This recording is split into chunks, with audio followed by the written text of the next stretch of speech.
Meus irmãos, vamos abrir a palavra de Deus, livro de Atos dos Apóstolos, capítulo 8. Vamos dar continuidade a esses estudos nesse livro tão rico e que nos traz tantos desafios e nos anima tanto, sobretudo no que tange a obra missionária, a obra de expansão do Evangelho. Atos dos Apóstolos, ele termina de uma forma um tanto quanto abrupta. Lá no seu último capítulo, parece que não tem um desfecho assim, né? Da maneira como a gente entende dentro de um livro histórico, mas o fato é que a continuidade do livro de Atos é a continuidade da história da igreja em todo o mundo, e de certa forma, se assim pensarmos, a nossa própria história, enquanto Igreja Presbiteriana do Catolé, com o Evangelho aqui na nossa cidade, dá continuidade à narrativa de Atos, no quesito de cumprimento das promessas de evangelização, de alcance do Evangelho. Então, queridos, nós vamos nos deter aqui dos versículos 26 ao 40 do capítulo 8 de Atos. Eu peço que você possa nos ajudar fazendo essa leitura, participando comigo. Eu vou ler os versos pares, eu peço que vocês leiam os versículos ímpares, a partir do versículo 26 do capítulo 8.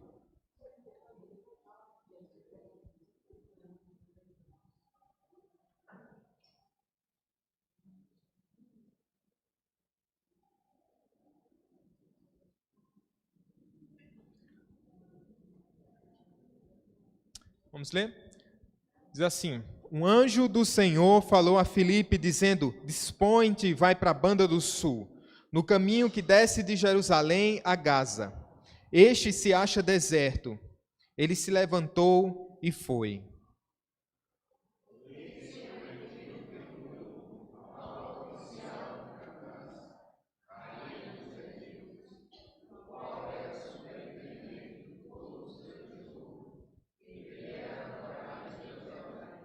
Estava de volta e, assentado no seu carro, vinha lendo o profeta Isaías.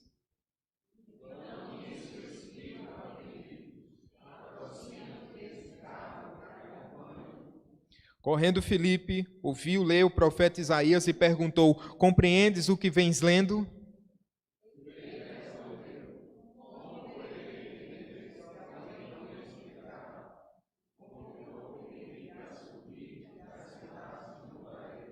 Ora, a passagem da escritura que estava lendo era esta: foi levado como ovelha ao matadouro, e como um cordeiro mudo perante o seu tosqueador, assim ele não abriu a boca.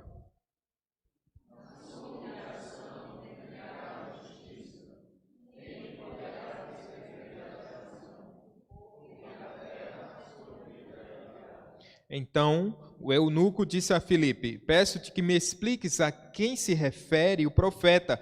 Fala de si mesmo ou de algum outro?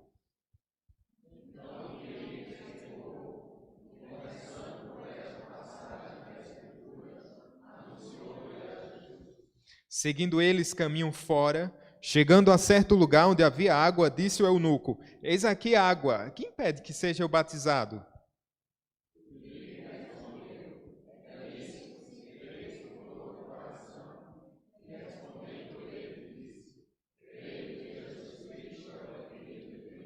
Então mandou parar o carro. Ambos desceram à água e Filipe batizou o eunuco.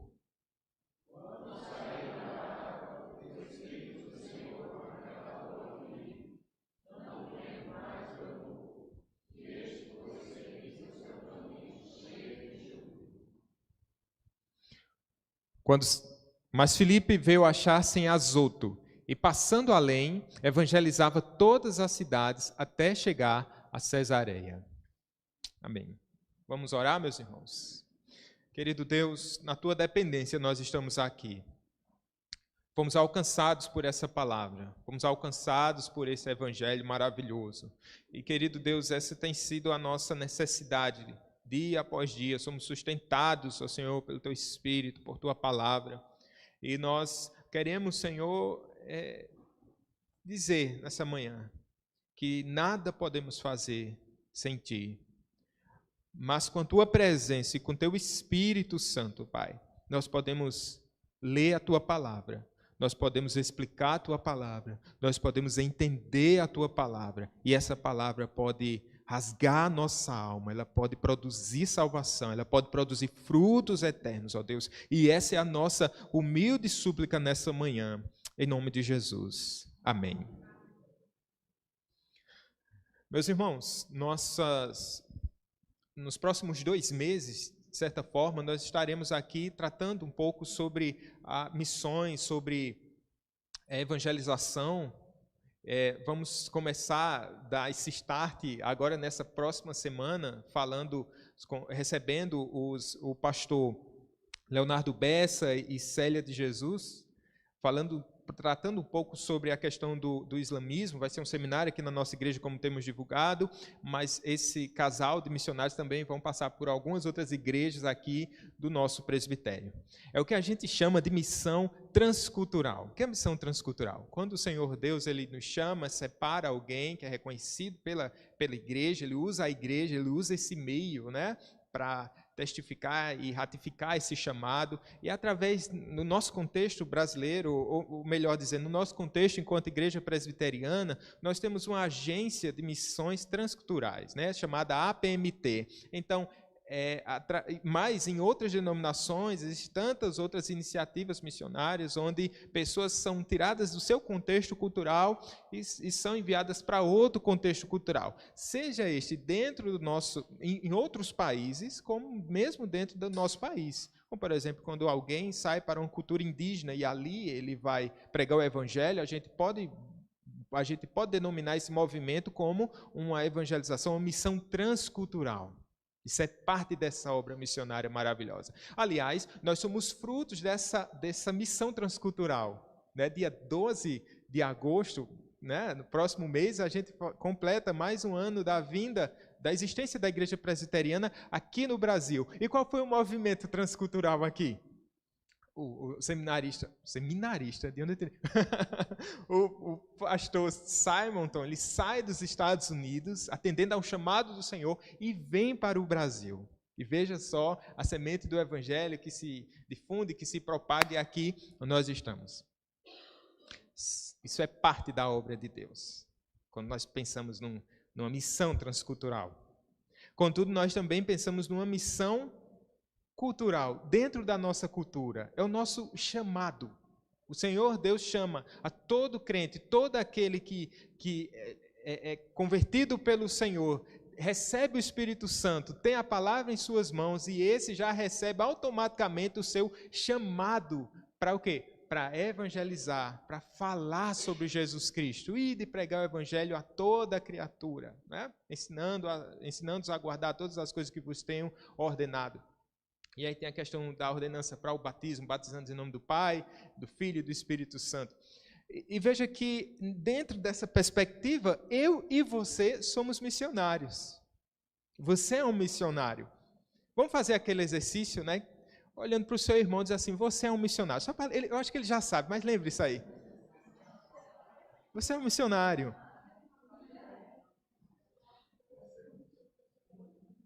Somos missionários, né? Somos missionários.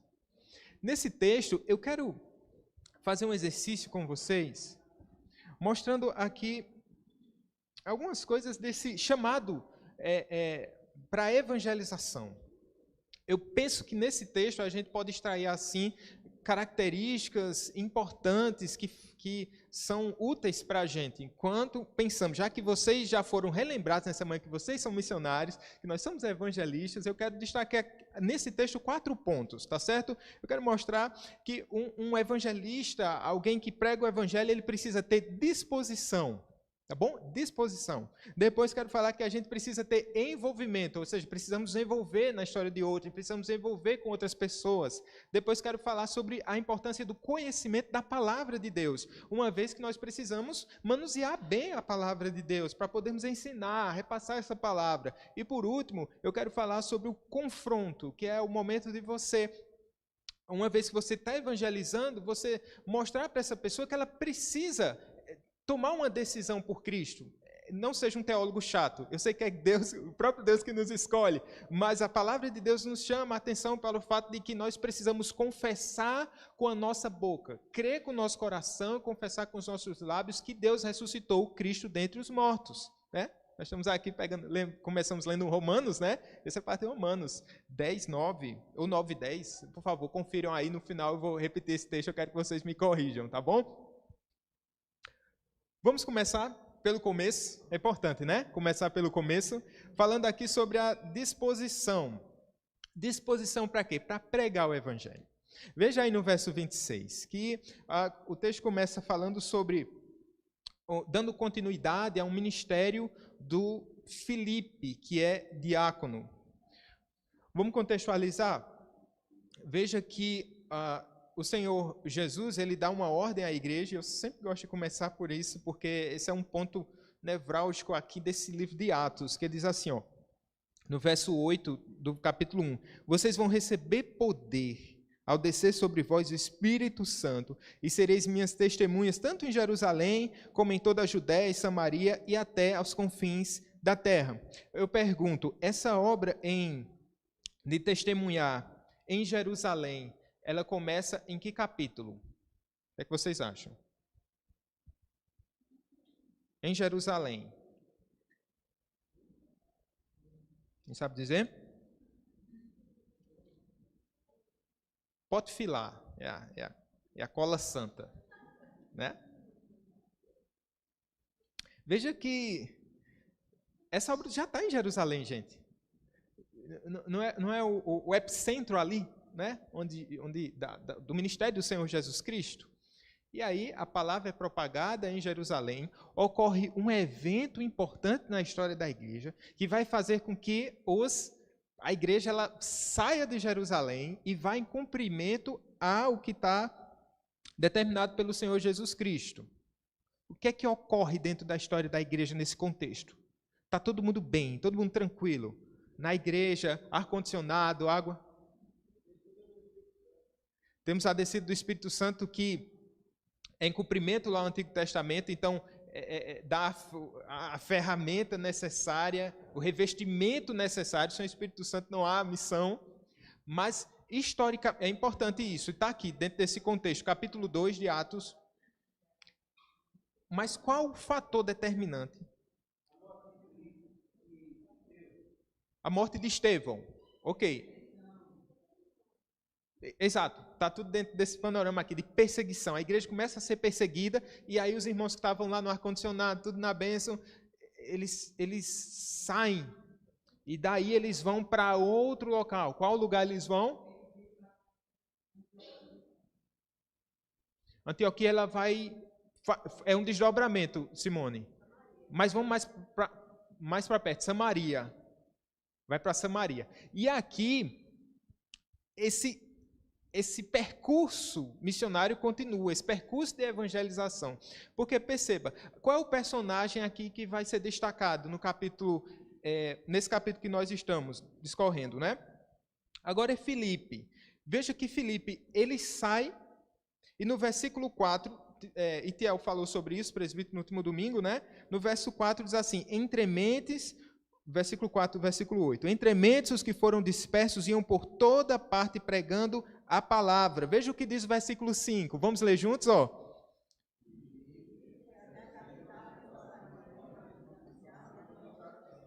Ok.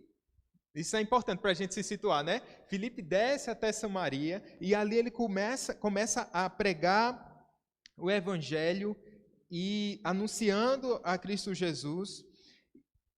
Então, tem aqui, a partir do versículo 9, adentra aqui a questão de Simão, o mágico, falando de uma falsa... É como se fosse um contraponto aqui. Simão é alguém que começa a acompanhar o ministério, ele ouve sobre a palavra de Deus através de Filipe, ele abraça a fé no versículo 13, ele é batizado e parece que esse camarada é crente. Só que nesse íntere, João e Pedro, eles percebendo, né, o que é que está ocorrendo em Samaria, vão ali testificar, ver que aquela é uma obra do Senhor, a continuidade dessa história de salvação.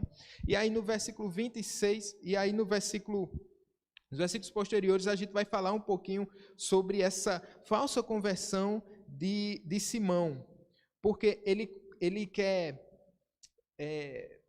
olhar para esses sinais e ver nisso uma forma humana de manipulação, de salvação para o seu próprio benefício. Então mostra-se ali que Simão ele não tem uma conversão genuína, mesmo sendo batizado, pastor, sim, mesmo sendo batizado.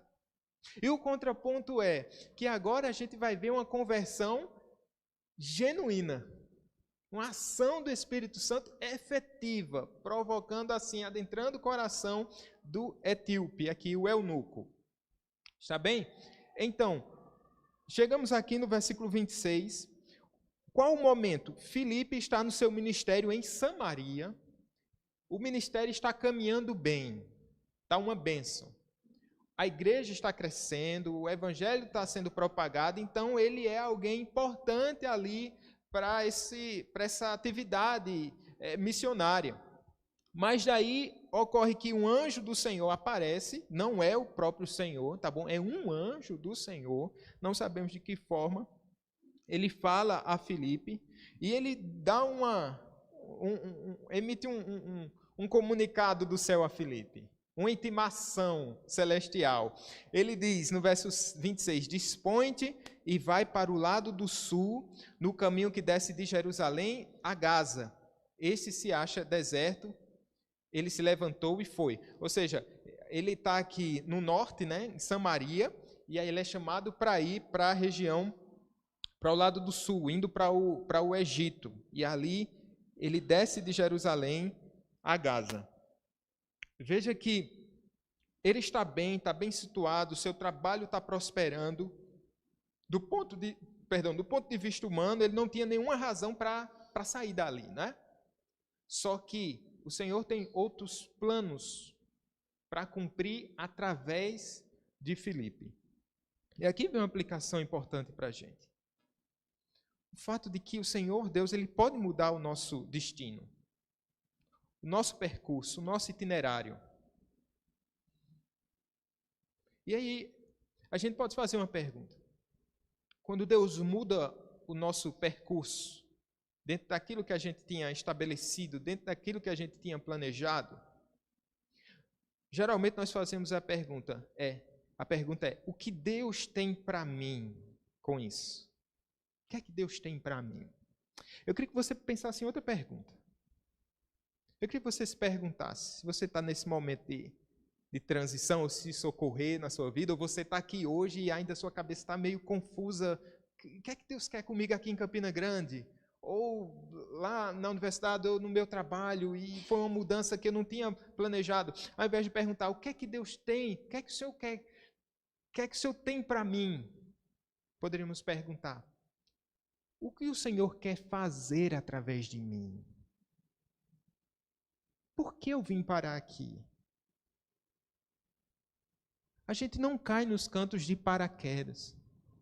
Sabe paraquedas? Você tem... Eu nunca pulei de paraquedas, eu não sei se Júnior já pulou. Júnior tem cara de quem... Nunca? Né? Quase, né? Então, cheguei perto. Eu acho que você teria coragem de pular de paraquedas, né?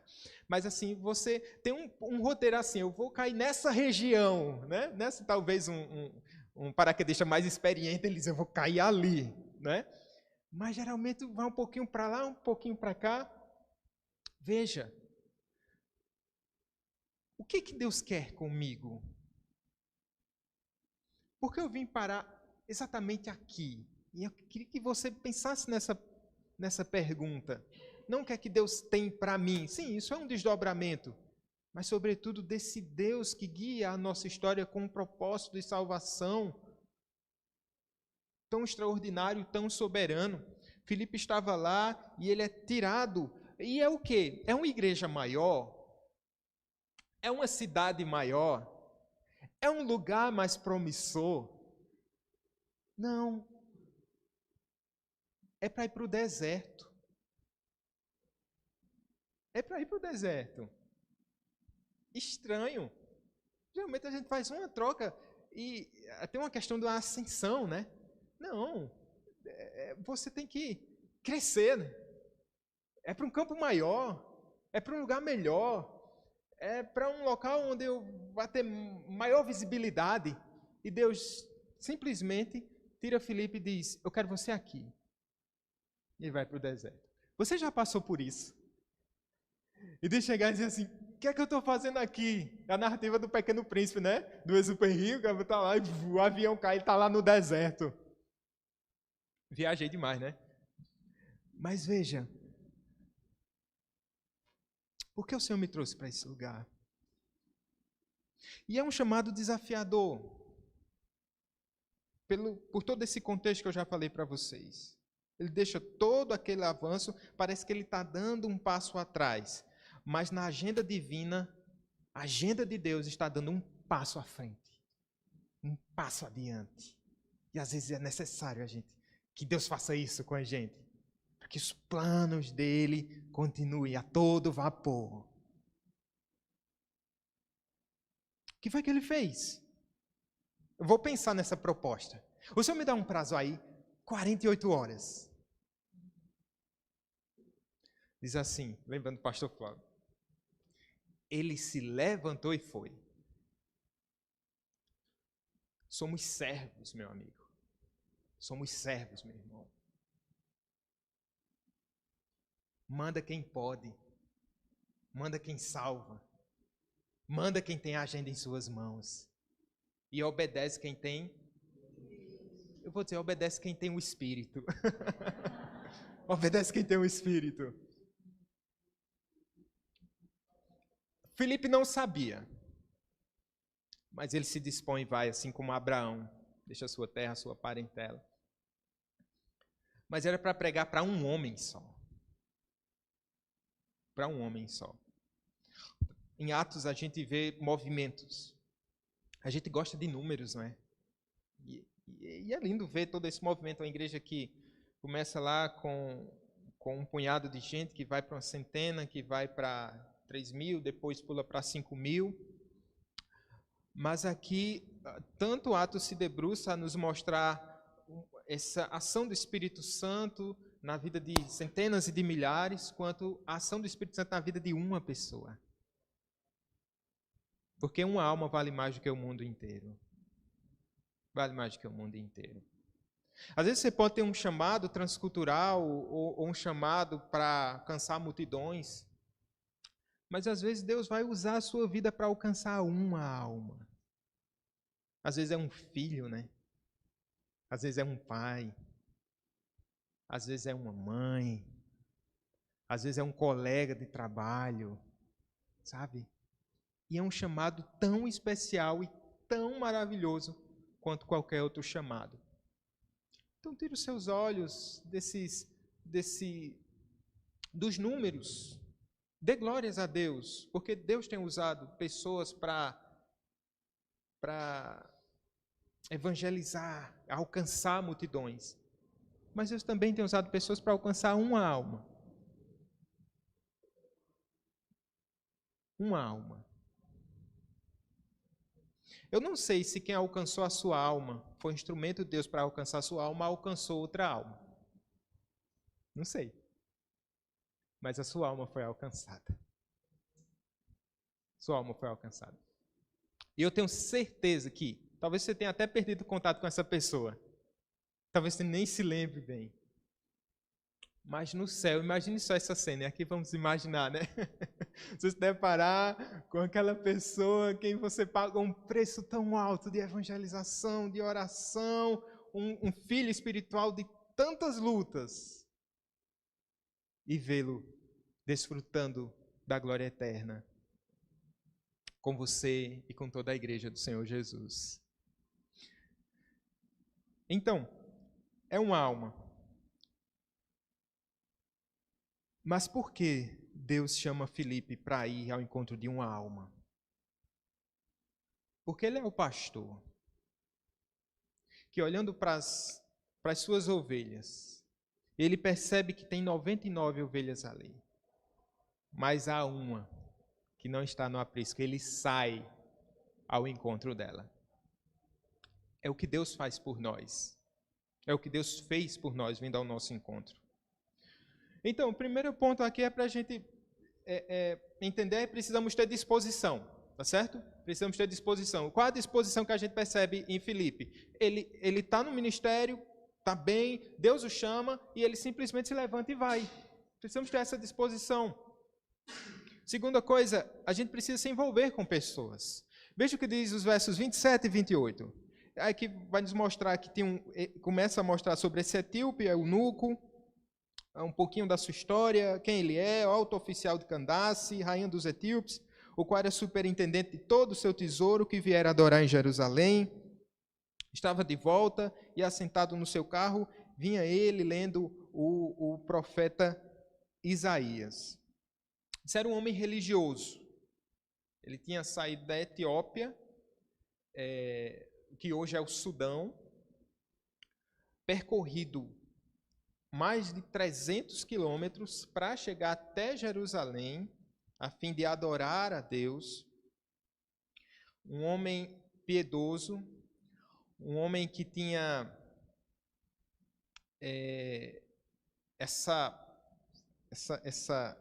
semente religiosa no coração, e ia até Jerusalém, talvez por ocasião da festa da Páscoa ou de Pentecostes. Na época, falando um pouquinho sobre essa questão do eunuco, né? O eunuco era alguém masculado, castrado. Ele ficava nos haréns, né, dos reis, cuidando das concubinas, na verdade, das mulheres estavam ali para servir ao rei da pior forma possível. Só que com o passar do tempo, essa expressão ela começou a designar outra coisa. Começou a se referir a um cargo administrativo de alto escalão. É como se esse etíope aqui administrasse o tesouro real, certo? Então, ele era um oficial de alto escalão e que ele estava a serviço de Candace. Candace não é uma pessoa. Candace aqui se refere a um título, assim como César, assim como Faraó. E, geralmente, ela reinava porque a figura do rei era tida como uma divindade. Então, ele era o rei da Etiópia. Um historiador vai dizer que o rei da Etiópia era venerado como filho do sol. Ou seja, ele não cumpria as funções dos mortais, as funções administrativas, meramente. Então, nesse caso, a sua mãe assumia esse posto. Voltando aqui para o eunuco, era alguém que tinha essa sede de Deus, que viera adorar em Jerusalém. E essa palavra assim, aqui, adoração, remete a alguém que tinha certos privilégios. De fato, ele tinha essa condição de adorar no templo e de oferecer seus sacrifícios ali. Se não fosse isso, ele estaria impossibilitado. Por quê? Porque a lei de Moisés proibia que pessoas mutiladas ou pessoas castradas, coxos, eles oferecessem sacrifícios. Então, elas estavam excluídos da vida religiosa. Sendo assim, a gente pode interpretar da seguinte forma: se esse termo adoração aqui lhe dava essa credencial de um adorador, então ele estava no templo adorando. Se não, ele ia ali pelo simples fato de estar de observar de longe a adoração, e ficava ali na porta do templo, uma vez que ele não tinha acesso. Muito provavelmente ele tinha acesso por esse termo que eu já falei para vocês. O que é que ocorre? Depois de Lucas nos mostrar isso, que é o autor de Atos, diz aí, no verso 29, então disse o Espírito a Filipe: aproxima-te desse carro e acompanham. Ele não estava a cavalo, ele estava tão rápido, era de boi, assim, não era tão rapidamente, mas há uma questão da disposição aqui. O anjo diz, o Espírito agora diz, né? Só um detalhe aqui no verso 29, veja quem está envolvido nessa obra, né? O anjo aparece primeiro, fala, e agora o próprio Espírito Santo, né? Dizendo, dando aquela ordem: aproxima-te desse carro, e acompanham.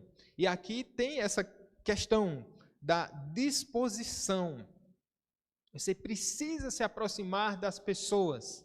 E essa é uma implicação, uma aplicação que esse texto nos traz, que essa história nos traz. Assim, você precisa estar perto dessa pessoa, porque é no ato de estar perto, de se aproximar, de se relacionar, onde vão surgir as oportunidades de quê? De dialogar, de pregar a palavra de Deus. É nesse tipo de relacionamento. Isso vai requerer de nós um sacrifício. Aproxima-te desse carro. No verso 30 vai dizer que Filipe, ele foi correndo. É um tipo de sacrifício, né? Vou chegar lá, meu Deus, como é que eu vou falar isso? Né? Tava bem. Tá vendo? É no poder do Espírito Santo. Animado a gente faz isso. Porque, afinal de contas, irmãos, a gente não é capaz de correr atrás dos nossos sonhos? Não é isso que ocorre? Oi? Olha, é um atleta... Mas veja, que quando você tem um objetivo, um ideal, um desejo, um propósito que toma o seu coração, que envolve sua vida, você é capaz de correr. E nesse mundo nós podemos ver tantas pessoas correndo de um lado para o outro, movido pelos seus sonhos, pelos seus propósitos. Às vezes nós, enquanto cristãos, também temos os nossos propósitos, os nossos projetos, os nossos sonhos e corremos de um lado para o outro. Mas aqui fica esse ponto para a nossa inquietação. Até que ponto eu estou disposto a correr, a me sacrificar por outro, pelo reino, pelo evangelho? Nesse sacrifício a gente já começa a perceber, no ponto anterior, já quando ele se levanta e vai, se remete aqui ao chamado que Cristo tem para as nossas vidas, né? Ele nos chama e a gente tem que se levantar e a gente tem que se dispor. E aqui de maneira mais direta, mais efetiva, para pregar o evangelho, ele se esforça. Isso requer um sacrifício da gente. Talvez você seja uma pessoa introspectiva. Tem gente aqui que não gosta de conversar. Eu tenho um cunhado, Luciano, um abraço, Luciano. E ele não gosta muito de conversar. Um dia desse ele chegou para mim e disse: Sérgio, se todo mundo fosse mudo, para mim era ótimo.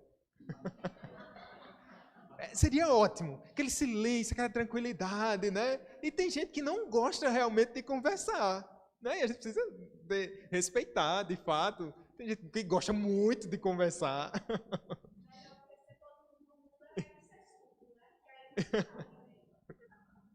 Verdade. Mas veja, que por causa do evangelho eu sou capaz, mesmo sendo uma pessoa introspectiva, ou mesmo sendo uma pessoa tímida, ou mesmo sendo uma pessoa que não estou naquele dia a fim de conversar, mas por causa do evangelho eu me abro a outros relacionamentos interpessoais, de me achegar perto de outro, de falar, de dialogar, de dar ouvidos, de dar atenção. Por causa do evangelho eu me sacrifico. Por causa do evangelho eu participo de um contexto que eu nem queria estar lá.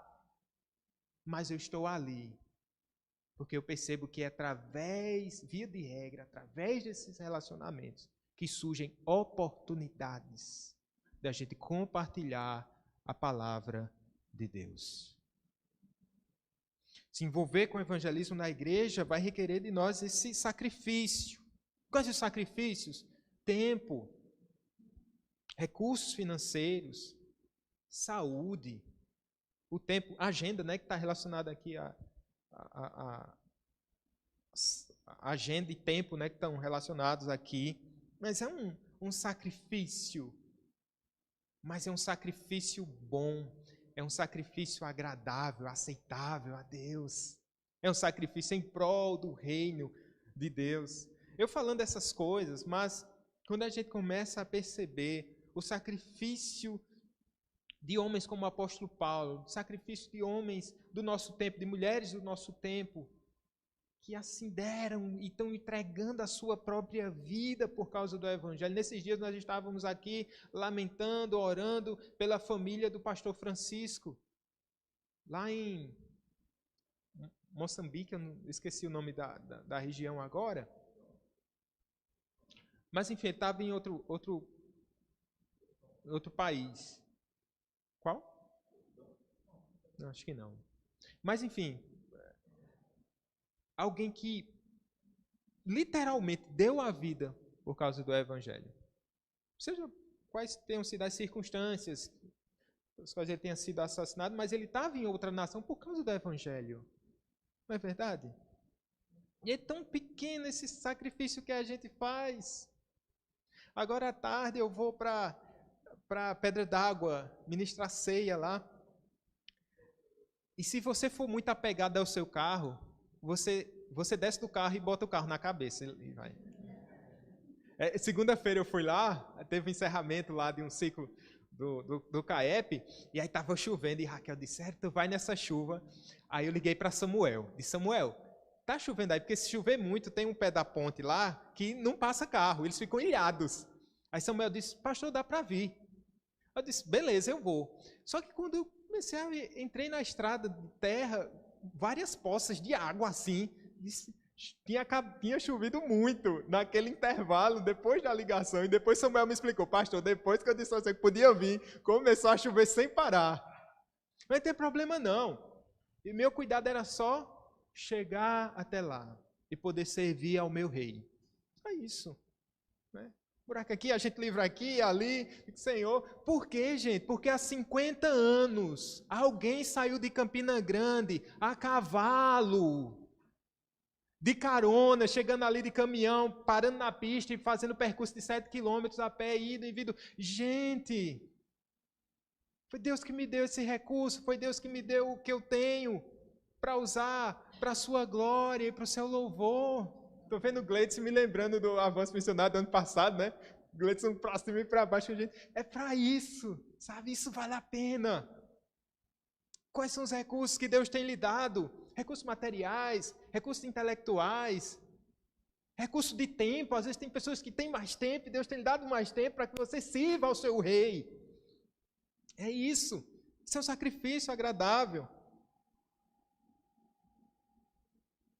Aquele homem, voltando aqui, o nosso texto, ele está lendo uma porção da Escritura. E aí ocorre o convite. Olha o que diz aí no verso 31. Tem todo um contexto aqui, eu vou voltar para explicar isso, tá bom? Não se preocupe. Ele está lendo, e aí Filipe pergunta se ele está entendendo. Ele, de maneira muito clara, ele diz assim, como é que eu posso entender se alguém não me explicar? E aí na parte final do verso 31, diz assim, e convidou Filipe ao quê? A subir e a sentar-se junto a ele. Meu amigo, esse etíope, ele era como se fosse o ministro da fazenda. Ministro da fazenda da Etiópia. Que, de maneira muito oportuna, uma carreirinha lá de Filipe, ele alcança, dialoga, se preocupa com o que o outro está fazendo. E aí surge o quê? O convite. Sobe aqui. Me explica.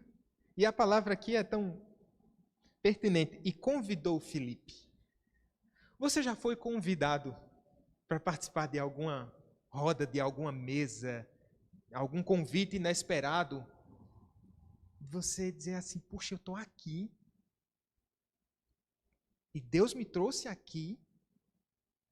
Não foi para eu tirar selfie e botar no Insta, não. Isso pode até ocorrer. Mas foi para que eu seja um instrumento dele aqui. Amizades, vínculos, portas que se abrem, ambientes que você pode percorrer, transitar. Perceba esse chamado de Deus, essa providência de Deus. Mas nesse ponto que eu queria fechar, enfatizar essa questão de se relacionar, de você se envolver com pessoas, para sermos convidados precisamos estar perto das pessoas. Filipe estava ali.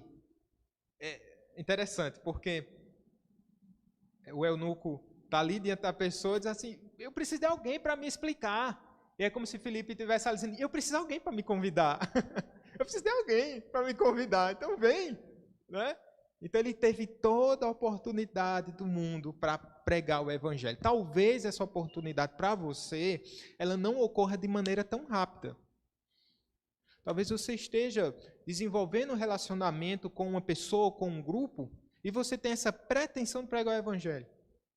E até agora você não achou essa brecha, esse espaço, esse tempo. Às vezes essa oportunidade ocorre rapidamente, às vezes é preciso um percurso maior. E que aí você vai jogando semente, semente, semente, semente. Uma oração com a palavra. Vamos passar para um outro ponto? Conhecimento da Escritura. O etíope vinha lendo uma porção do profeta Isaías, está aí no versículo 28.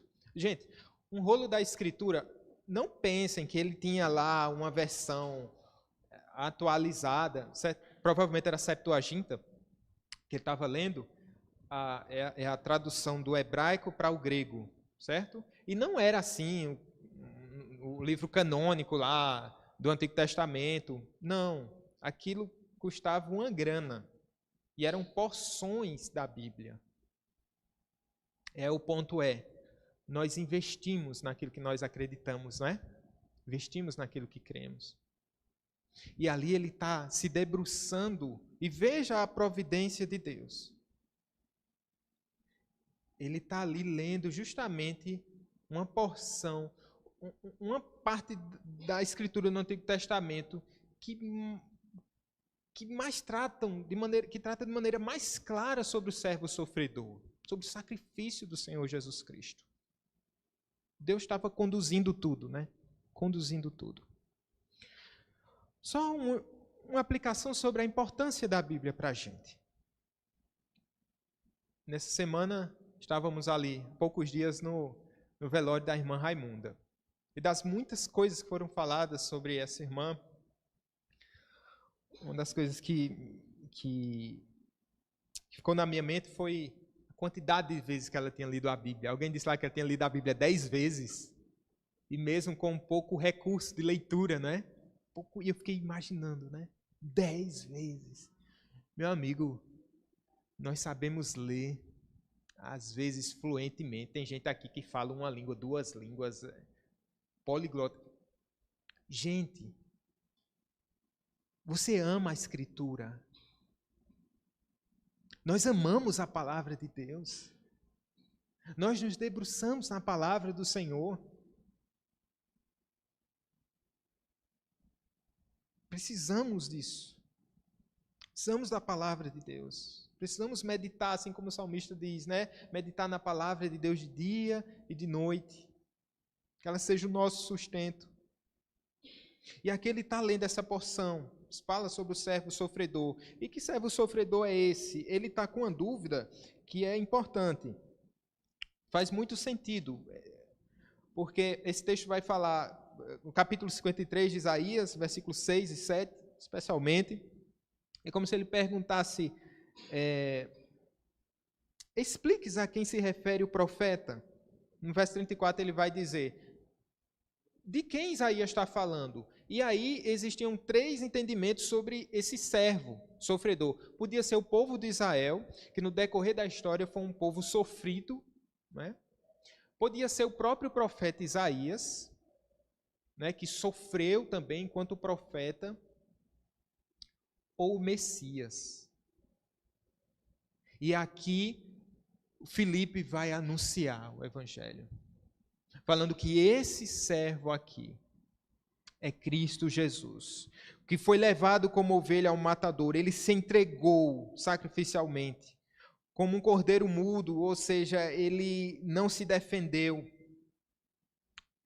ele não abriu a boca, ele foi humilhado, injustiçado, ele foi tirado da terra dos viventes, morreu pelos nossos pecados. Então, tudo isso, todo esse evangelho aqui foi pregado ao eunuco.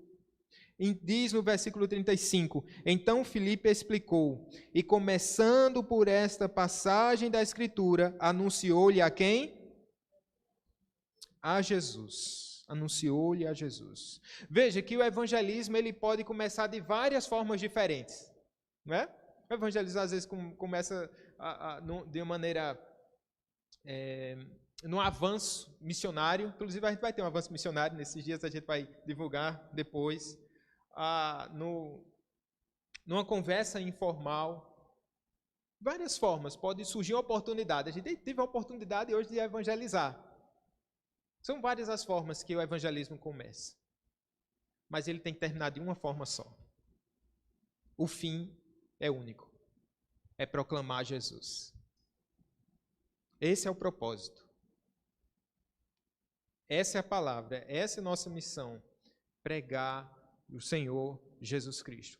Pregar o Evangelho. A realidade de que Deus nos fez de maneira perfeita para a sua glória e que nós caímos em pecado e estávamos condenados à morte eterna, até que veio Jesus Cristo, Filho de Deus, enviado do céu, como Deus e homem, tomando a nossa cruz, levando sobre si o nosso pecado, descendo, sendo humilhado, morto, sepultado e ressurgindo dos mortos para a nossa salvação. É essa a mensagem, de maneira simples e de maneira objetiva. O evangelismo pode começar de várias formas, mas ele termina de uma maneira única, falando sobre Jesus Cristo. Para isso, nós precisamos fazer o quê? E a aplicação é direta aqui. Precisamos manusear bem a Escritura. No grupo de discipulado dessa semana, jovens casais, que Betânia e Ana tiveram ali nos trazendo, levando a mensagem, e a dinâmica, uma das dinâmicas era para, de maneira geral, era para abrir a Bíblia, o casal teria que abrir a Bíblia no livro de Obadias. Veja, que desafio, né? Obadias. E aí, o pessoal lá, todo mundo conseguiu abrir, graças a Deus, para orgulho do pastor. Mas manejamos bem a palavra da verdade? Manejamos bem a palavra da verdade? Você tem intimidade com a Bíblia? Eu gosto muito de dispositivo eletrônico, mas assim, quanto a ler a Bíblia, eu não abro mão de estar com um livro físico. Eu acho importante, nos ajuda bastante. A gente consegue achar o versículo que vem à mente numa pesquisa rápida, né? Então, vou pesquisar aqui, tem um versículo, eu sei que existe, está na Bíblia, eu não sei onde, aí você pesquisa rapidinho, vai lá. Mas percebe que o exercício de manusear a palavra de Deus é diferente? Você entender, na sua mente você vai no raciocínio, porque a Bíblia ela tem uma estrutura canônica. Ela tem uma lógica de ter sido formatada desse jeito. Então, só a gente se debruçar nisso, né? Onde estão os profetas maiores, onde estão os profetas menores, o Pentateuco, né? Os livros históricos, as cartas paulinas, tudo isso nos elucida, tudo isso nos ajuda, tudo isso nos ensina bastante. Então, o meu conselho para a gente aqui é para a gente ponderar um pouquinho nessa questão dos dispositivos quanto à leitura da palavra. Eu acho que é salutar. Eu acho que é importante a gente ter esse contato com o livro físico também. Não somente por apego, mas eu creio que isso é um exercício importante. A gente acaba aprendendo mais sobre a palavra de Deus, a vasculhar a palavra, e de você olhar, e de estar marcada a palavra, né? E de você rabiscar, e de você pôr a sua devocional. Bem, eu estava vendo um vídeo essa semana de um homem fazendo devocional e da mulher fazendo a devocional, né? O homem estava com a Bíblia e uma caneta. Pronto. E a mulher estava a Bíblia, a agenda, a caneta, um marca-texto, um copo de café. Não sei como é que você vai fazer seu devocional. Mas é importante a gente se debruçar e ter esse contato. Pastor, eu não gosto de livro físico. Meu filho, lê a Bíblia. Pronto. Tá certo? Se debruce na palavra de Deus. Vamos para o último ponto. É o confronto. No versículo 36 diz assim: seguindo eles caminham fora, chegando a certo lugar onde havia água, disse o eunuco: eis aqui a água, que impede que seja eu batizado? Eita, que bênção, né? Quando chega alguém assim, né? Já preparado, né? Deus já tinha preparado o coração desse homem. né? Hum? Sim. Já estava o gol feito ali, vamos lá. Filipe respondeu, é lícito se crês de todo o coração. E respondendo ele disse, creio que Jesus Cristo é o Filho de Deus. Talvez na sua versão, ele está entre, como é o nome desse símbolo? Né, colchetes, né? Eu não sei se na sua versão está entre colchetes.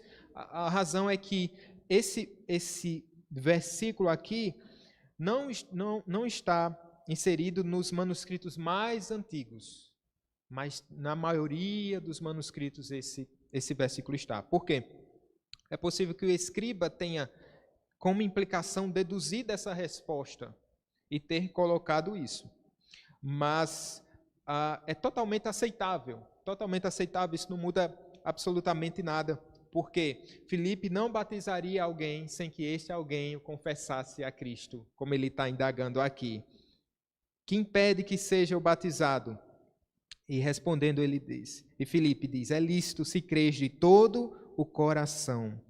E ele responde, creio o quê? Que Jesus Cristo é o Filho de Deus. Veja que é muito fechadinho aqui essa questão da evangelização de Filipe, né?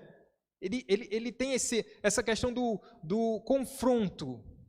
Sim, quem é Jesus para você? Me fala quem é esse Jesus. Você crê em Jesus? Você crê? Eu acabei de explicar. Vamos ao finalmente. Eu sei que por uma questão por vários fatores, a igreja presbiteriana não costuma muito a fazer apelos, né? Apelos depois da pregação, né? Talvez por causa dos excessos que ocorriam, muito emocionalismo que se envolvia, né? Às vezes a pessoa ia para aquele fundo musical e tinha toda aquele questão, e as pessoas levadas pela emoção acabavam levantando a mão e confessando a Cristo, e às vezes era só um momento. Veja bem, isso é relativo, né?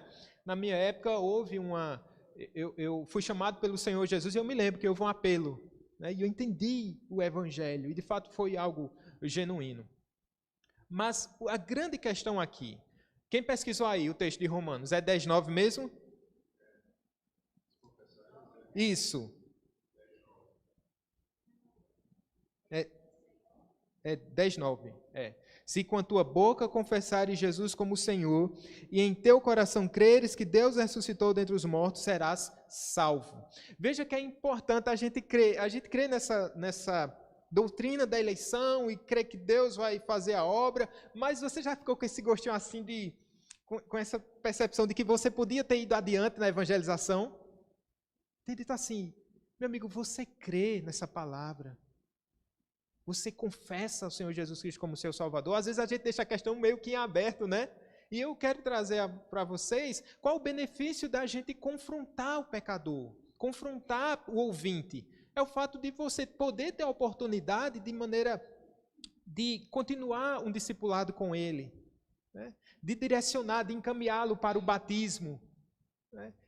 E de você ter essa coragem, que às vezes nos falta essa coragem, né? Desse confronto final.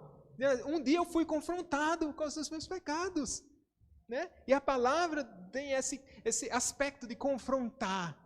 Você crê? Você crê em Cristo? Você entendeu o Evangelho? Às vezes a pessoa vai dizer, eu não entendi muito não. Aí diz, então vamos continuar aqui. Tem uma história interessante de Paul Washer. Acho que ele estava no aeroporto, ele começa a evangelizar, e a pessoa não está entendendo, e ele continua evangelizando, repetindo até o camarada entender, né? Na história de Paul Washer, a pessoa chega até a conversão. Mas veja que aqui há um desfecho nesse evangelismo. Você pode perguntar, é necessário? Não. É importante? Eu diria, é importante. E aqui, nos finalmente, vai dizer que ele foi batizado, mas você pode perguntar, ele mandou parar o carro, ambos desceram a água e Filipe batizou o eunuco. Esse texto não vai dizer, não dá respaldo para um batismo por imersão ou por aspersão, aquele que você é mergulhado na água, ou aquele que você coloca água sobre a cabeça, não dá respaldo para nenhum dos dois lados, por favor. Mas aqui esse imediatismo, né, da pessoa já querer ser batizada, certamente Filipe já tinha falado sobre isso, o batismo já era comum, já era conhecido na época, só que é de imediato. Aí você pode perguntar, mas pastor, por que hoje a gente não batiza? A pessoa tem que passar por um discipulado, tem que passar por um tempo de ensino, de instrução. Gente, pelo fato de que hoje há muitas distorções, né? Há muitos evangelhos hoje, há muitas... o que significa Jesus hoje? É um Jesus histórico? É um Jesus que veio como homem? Né? Daqui a gente pode tentar também trazer outras dificuldades quanto a isso. É prudente. Historicamente, a igreja passou a ter mais prudência nesse aspecto do batismo, né? De treinar, de instruir as pessoas. O fato é que ele é batizado, e no finalzinho desse texto, quando saíram da água, o Espírito do Senhor arrebatou Filipe. No começo, o anjo chegou para falar com Filipe, não foi? Diz Filipe, olha, você vai para o deserto. Agora não teve nem recado. Foi como Elias foi tirado e já foi levado para outra região de Gaza, né? Não vendo eunuco, este foi seguindo o seu caminho. E aí, esses dois chamados, gente, eu queria encerrar com esse aspecto desses dois chamados. Filipe veio achar-se em Azoto e, passando além, evangelizava todas as cidades até chegar a Cesareia. Continuou um chamado para ir além, está lá, né? Veio de Jerusalém para Samaria e agora está indo adiante. Esse é um chamado mais particular. Não acontece assim hoje de você desaparecer, Deus levar para outro canto. Via de regra é pela igreja, pelo treinamento, pela instrução, pela preparação. Isso ocorre. O eunuco, ele foi para casa como? Seguindo o seu caminho, cheio de júbilo. Imagina lá ele naquela, né? Com aquele carro da época, né? E cheio de júbilo lá. Eu indo para a Pedra d'Água lá, passando pelas fossas d'água. Glória a Deus. Eu entendi quem é esse servo. Eu entendi que ele ressuscitou. Eu entendi agora que meu acesso ao Pai, ele está aberto pelo sangue de Jesus. Eu acredito, eu creio, houve salvação para mim. E aquele batismo vem ratificar essa fé confessada. Que coisa maravilhosa. E ele segue na sua estrada com júbilo e chega até a Etiópia. Que maravilha. Que maravilha. O resultado dessa missão. Curioso que na tradição histórica, o cristianismo chegou à Etiópia no século IV depois de Cristo, através dos coptas. Mas quando os coptas chegaram lá, eles se depararam com a realidade de que Jesus Cristo já tinha sido anunciado ali. Jesus não era totalmente desconhecido daquele povo. Séculos atrás, alguém já havia anunciado. E há um registro de que se faz que alguém, e essa é uma informação do Ronaldo Lidório, eu achei isso formidável, alguém que fazia parte do governo etíope tinha levado o evangelho para ali. Alguém do governo etíope, coincidência ou não, tinha um ministro da fazenda aqui alcançado pelo evangelho, que levou a palavra de Deus adiante. Sabe como era chamado a região da Etiópia? Alguns pais da igreja, como Irineu, segundo século, afirmam que ele anunciou o evangelho que recebeu naquele país e que a região da Etiópia, na época, era conhecida como o fim do mundo. Fim do mundo, confins da terra. Missões. Espírito Santo agindo na história da igreja. Essa é a missão. Esse é o desafio para nós. Há missionários que mudam seu CEP, se engajam em outra cultura, que largam tudo e partem para outros lugares. Há missionários que permanecem com o mesmo CEP, 58, 415, 320. Não sei qual é o seu CEP. O que eu sei, meu amigo, é que você é um missionário.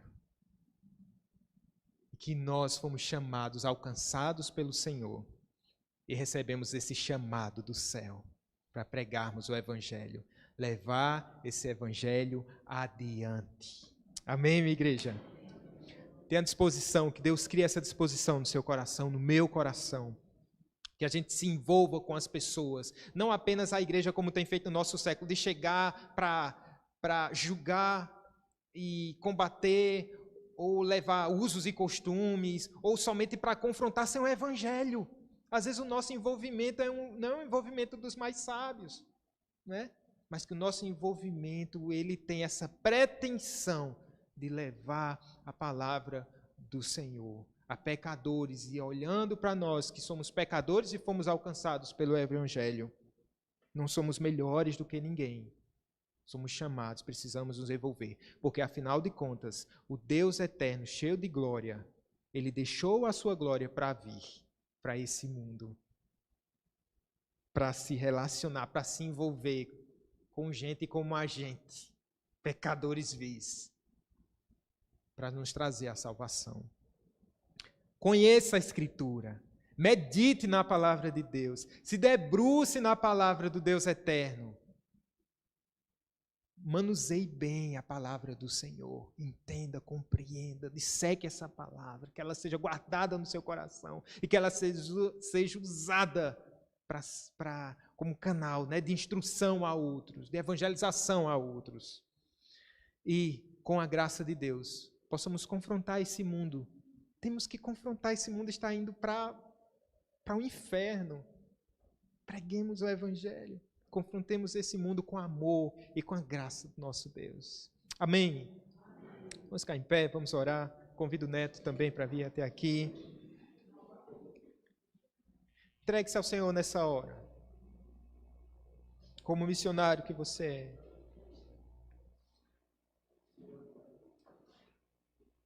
Deus desperte os nossos corações. Deus use especialmente esses meses aqui, a vinda dos pastores, do pastor e da sua esposa. Esses meses de julho teremos avanço missionário, outra atividade, 5 de agosto, outra atividade importante também teremos aqui na igreja. Deus se utilize disso, use disso para nos aquecer o coração, irmãos. Eis que vem o nosso Rei. Esse mundo carece dessa graça. Senhor, entregamos nossas vidas no Teu altar. Te louvamos, Pai, porque Teu Evangelho é poderoso para salvar. Teu Evangelho alcançou os nossos corações. Obrigado, Pai. Obrigado, Senhor Jesus, por Tua disposição, santa disposição, de se envolver com pecadores tão vis como nós. Obrigado porque pelo Teu Espírito o Senhor trouxe conhecimento que liberta, a verdade que liberta. Olhamos para a Bíblia e nós podemos dizer, eu creio na Tua palavra, Senhor. Eu creio no Teu Filho amado. Oh Deus, obrigado porque um dia fomos confrontados e o nosso coração foi quebrado. E o Senhor nos tirou o coração de pedra e colocou em nós um coração de carne. Queremos nos colocar nessa manhã em Tua presença, dizendo, Senhor, usa-nos para Te servir. Usa-nos para a Tua glória, ó Deus. Em nome de Jesus. Amém.